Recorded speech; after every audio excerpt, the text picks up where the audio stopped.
হরিদাস একজন সাধারণ মানুষ। সে একটি ছোট গ্রামে বসবাস করে, যেখানে প্রকৃতির শোভা ও শান্ত পরিবেশ তার জীবনের অবিচ্ছেদ্য অংশ।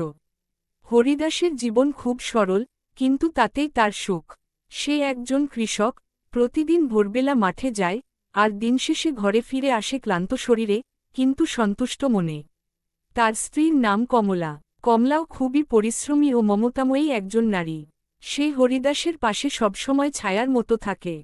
সংসারের সব কাজ কমলাই সামলায়, রান্না, পরিষ্কার, গবাদি পশু দেখা, এমনকি মাঝে মাঝে হরিদাসের সঙ্গে মাঠেও সাহায্য করে। তাদের সংসার খুব বড় নয়, তবে ভালোবাসায় ভরা। হরিদাস ও কমলা একে অপরকে শ্রদ্ধা করে, বুঝে চলে, এবং জীবনের সব সুখ দুঃখ ভাগ করে নেয়।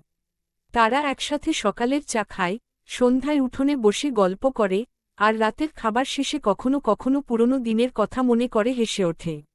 যদিও তাদের জীবন সহজ নয়, তবুও তাদের মধ্যে কোনো অভিযোগ নেই। কারণ তারা জানে, ভালোবাসা আর সহানুভূতি থাকলে সব সমস্যাই পার হওয়া যায়। আজকের যুগে যেখানে সম্পর্কগুলো অস্থায়ী হয়ে উঠছে, সেখানে হরিদাস ও কমলার সম্পর্ক আমাদের শেখায় যে, ভালোবাসা ও সম্মান দিয়ে গড়ে তোলা সম্পর্কই সবচেয়ে টেকসই ও সুন্দর।